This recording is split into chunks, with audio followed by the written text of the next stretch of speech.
హైదరాబాద్లో క్యాబ్లకు బ్రేకులు పడ్డాయి. అర్ధరాత్రి నుంచి సమ్మెకు దిగారు cab drivers and owners association.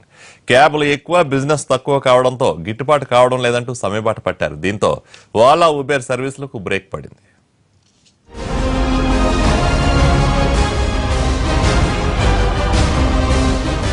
బయటికి వెళ్లాలా?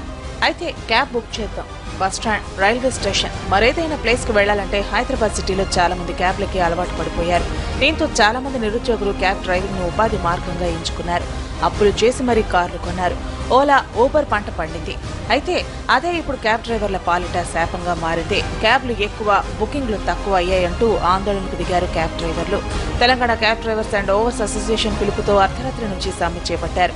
జనవరి 4వ తేదీ వరకు సమ్మె చేయనున్నట్లు ప్రకటించారు.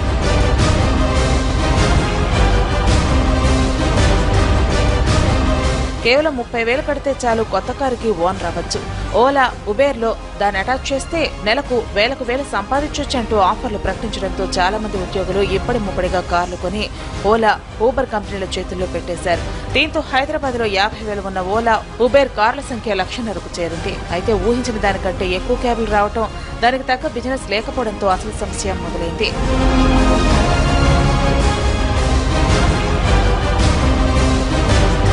గతంలో రోజుకు 18 ట్రిప్పులు ఈజీగా లాగిన్ చేసి ఇన్సెంటివ్స్ కూడా తీసుకునేవారు. ఇప్పుడు ఆ పరిస్థితి లేదు. 17 ట్రిప్పులు కంప్లీట్ చేయాలంటే గగనవే. కానీ కంపెనీ మాత్రం 18 ట్రిప్పులు కంప్లీట్ చేస్తేనే ఇంటెన్సివ్ ఇస్తానంటోంది. దీంతో టార్గెట్ రీచ్ కావడానికి 24 గంటలు పనిచేయాల్సి వస్తోంది. ఇంట్లో కుటుంబ సభ్యులతో గడిపే సమయం లేదు. అటు విశ్రాంతి తీసుకునే వెసులుబాటు లేదు. దీంతో కంపెనీల తీరుపై ఆందోళనకు దిగారు క్యాబ్ డ్రైవర్లు. కొత్తగా జాయినింగ్, లీజ్ కార్లు తీసుకోవద్దని కోరారు. పార్ట్నర్లకు సరిపడే బిజినెస్ ఇవ్వాలని, షేర్ బుకింగ్ విధానాన్ని రద్దు చేయాలని డిమాండ్ చేస్తున్నారు.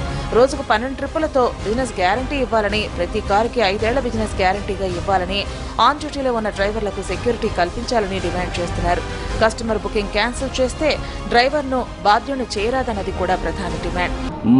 మాకున్నటువంటి బాధల్ని, మాకున్నటువంటి కష్టాలను ఏ రోజు కూడా మేము ప్రభుత్వానికి ముందల పెడితే మా బాధల్ని, మా కష్టాలు నెరవేర్చలేదు ఈ ప్రభుత్వము మరియు ఈ కార్పొరేట్ సంస్థలు.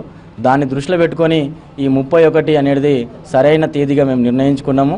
ఇంకొకటి, ఈ 31 వల్ల మాకు కొత్త సంవత్సరంతోన కొత్త జీవితాన్ని ప్రారంభించాలని ఒక ఆశతోన మేము కూడా ఉన్నాము.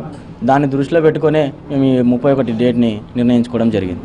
మొత్తానికి క్యాబ్ డ్రైవర్లు, యజమానులు ఇచ్చిన ఈ బంద్ పిలుపు కొత్త ఏడాది వేడుకలపై తీవ్ర ప్రభావం చూపే అవకాశం ఉంది. న్యూ ఇయర్ పార్టీలయ్యాక క్యాబ్లో ఇంటికి చేరాలనుకునేవారు ఈ నిర్ణయంతో తిప్పలు పడక తప్పదు.